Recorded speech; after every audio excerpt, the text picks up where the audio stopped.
What's up, guys? It's Brian here, and today I'm bringing you guys another MOC. This is the small MOC that I kind of teased in the last video that I talked about that a new MOC was going to be coming. This took me roughly about 2 weeks to make, and this is a separatist fort on the planet Serenno, which was Count Dooku's homeworld. And actually, Serenno was suggested to me on Instagram by the Ghostly Vortex, so shout out to him.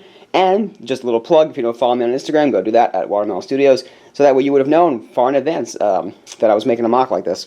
So, I know I say small, it looks big though. It didn't take me that long to make as far as like total work hours, but it took me roughly 2 weeks. It is 2x3 green base plates, so 6 green base plates in total. And we have just a little overview of it. We have a Legion of Phase 1 clones and Plo Koon going up this mountain to try to attack the fortress with a Legion of Super Battle Droids up there. A few regular battle droids are coming out. The commander is actually that one over there. And then there's actually a whole other legion of battle droids on the inside getting ready for battle. So this was really fun to make because of the rock textures and all of the nature details that I experimented with. So let's get straight into the details of it. So I had to start from that angle because that's like the coolest, most photogenic angle of it. But if we go to the back of it, you can start to see the inside of it a little bit, which isn't really fantastic. It's not my favorite part. I really wanted to do a lot with the texturing this time around, as opposed to the inside of the base stuff. So we'll start off with the actual texture part. Like I said, we got a bunch of Phase 1 clones, led by Plo Koon back there. Plo Koon is guarded by two, which ones are those? The sergeants? No, the lieutenants. The blue ones are the lieutenants. The yellow commander is up there. There are some green lieutenants scattered about. The red captain is on this ATRT. This ATRT, if you don't know, was designed by Packer 221, so if you want the instructions for that, go check out his design for it. And we've also got that new speeder vehicle from the new battle pack. Even though I don't like the vehicle that much, I wanted to throw it in this MOC, just for the sake of throwing it in there, for the sake of being hip, you know, because it's the newest set. Forget it. And there's the ATAP up there being gunned by a green... What are those? The sergeants? I think those are the sergeants. Man, I haven't gone over these in such a long time. Anyway, they're trying to scale up this mountain because there's no control panel to enter it. This is supposed to be like an exit-only type of thing, request access to get into it. You're not supposed to be able to get into this part of the base, and it's built into the side of a mountain, which, by the way, Serenno is it's mostly plains and mountains, so this was perfect for what I wanted to do, which is why I picked it as well. And because it's a separatist base, of course. And at the top of this little mountain here, we've got some unfinished rock work that the separatists haven't really kept up on. This little station up here, which is actually an elevator that goes down into the base. Not a functioning elevator, but that's what it is. And there's just an extra rock structure up there that they haven't gotten rid of to make the base blend in a little bit, even though there's a big giant doorway that sticks out.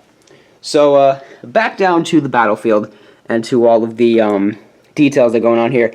I have a couple of dark tan mud patches, and a lot of it is actually very dense. It's obviously green base plate, but with the 1x2 sand green plates going all throughout it, and then the actual grass pieces cover it up. So I wanted to really experiment with these little sand green pieces because I like them so much. And there's also a bunch of dark tan 1x2s throughout, as well as some like tiles and rocks, and just some other nice little nature details going around it. I really liked what I did with the rock structures up there. Like, I have this little one, I have this one in the middle, which I almost knocked my turret over. It kind of got buried by the grass. It just goes 1 brick high. It's nothing too spectacular. And this little corner up here kind of just goes upward, just to texture it a little bit. This bigger rock structure over here, which came out very cool, that's probably just the edge of a larger plateau, but it's not that steep either. And over here, which I'm going to flip around in a minute, my favorite rock structure is this cannon. I'll show you guys it in a better detail coming around. But inside this cannon, you can already see, is a hidden battle droid pilot who was controlling the turret up here. Actually, I'll show you the turret while I'm up here because it does rotate a full 360 degrees. So it rotates like this too, goes up, can go all the way down to aim down at the clones, and it's got some cool it's got a little control panel up there, probably for maintenance stuff or something. But I like the way this turned out. It blends nicely with the rock, and like I said, when I turn it around, I'll show you again what I mean by it. Let's see, what else is there? Another little mud patch over there, bigger mud patch over here where the ATAP is standing. I guess this would be like a larger section of mud going back there. And let's see, over here we've got a clone sergeant with a harpoon rope gun. I don't know. He's shooting a rope up to the top of the mountain because that's the only way they'll be able to get in unless the ATAP storms the door down. But also, I forgot to mention, there is an AAT on its way out the door. So that's going to go out there in just a moment. And it's going to open the door, but it's going to possibly destroy the clones as well. So he's getting up there. There's actually another one over there with the same exact gun trying to get up the mountain as well. He's about to shoot his rope. So that is the outside. Let me flip it around real quick so you can see this turret in greater detail. So there's a slightly better view of the little turret hill. I think it came out really cool, and like even though I built it from the other side, it was really hard to actually get in here and build all the details of what it looks like from the outside. But I think it really came out neat, and I love the opening in the back, but like this one does not have anything in the back because I love that smooth design, just like the little cross section, even though it's solid rock. I don't know, something about me just really likes that. And this side has the same thing, just a cross section of a rock, nothing hidden on the inside, just plain old flat rock. So let's see, coming up to up here, not a whole lot going on. Like I said, big rock structure, kind of looks ugly, but I don't know, whatever, I threw it up there because it's fun. A couple more of the rock structures, as you can see, they didn't really clean it up very well. This wall going all the way across the top of the base with black tiles on top of it as well. The doorway, which the door came out very nice. I actually really like how it came out. These are actually slope bricks. These are 2x2x2 slopes. And they go up that way. There's little levers on the side just to balance it out because I had to interlock them like that, and I don't have any 1x2x2s, if you know what I'm saying, like for the corner, so I had to get creative up there. And the door's not held in by anything, it's just kind of sitting. It's on the inside, there's actually a little flap that holds it. Am I going to be able to get that to go back? Yes, I am. See? It's just kind of sitting there. It doesn't open automatically or anything. I'm not that good with this type of stuff. But anyway, the little control center up here, I think came out really neat. Just the greebling on the top, the little details. This satellite does rotate, and then this roof actually comes off very easily, held in by just 2 studs. There's a Super Battle Droid guarding the elevator, which goes all the way down. As you can see, that 4x4 would theoretically come all the way up, and that would be the elevator control panel right there, and the door over here. This door came out really cool too. I kind of like this. It just kind of goes in there very nicely. It's just a bunch of bricks stacked up like that, and it just kind of sits there by the sheer force of itself, just by friction. Nothing in the back holding it, anything either. That's kind of ugly back there. But that's that up there. Oh, actually there is, I forgot. There's a little brick on the roof that holds it so that I could push it and it's staying like that. So that is the outside. Now I'm going to show you guys what I've built on the inside, and it's kind of underwhelming because the outside is definitely better. But I'll show you guys what I built in there. So here is what the inside of this base looks like. I actually on Instagram also asked you can see me back there, hi. I asked you on Instagram what I should build on this side. I didn't take any of your suggestions directly, but what I did end up doing, and that almost broke, was installing a Battle Droid rack. So there are 21 Battle Droids on that rack, and it's not automatic or anything, but it would like come down and like go along those little tracks right there, and the Battle Droids would be released, and there's a weapons rack for all of them to have a gun when they are deployed. There's a pilot droid who is ready to deploy them because they got to get out. Like, there's a battle going on out there, and these droids won't hold up for long with that tank out there.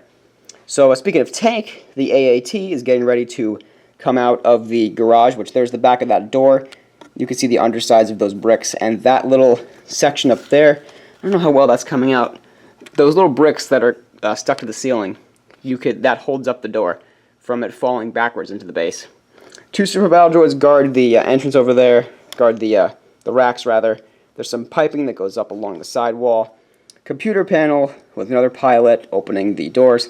I actually do not have any red security Battle Droids, otherwise they would probably be in this mock, so pilots will do for now. This is the back of the elevator shaft. It's going to be hard to get a shot of the front of it, but there's not a whole lot in the front besides a Super Battle Droid guarding the front of it.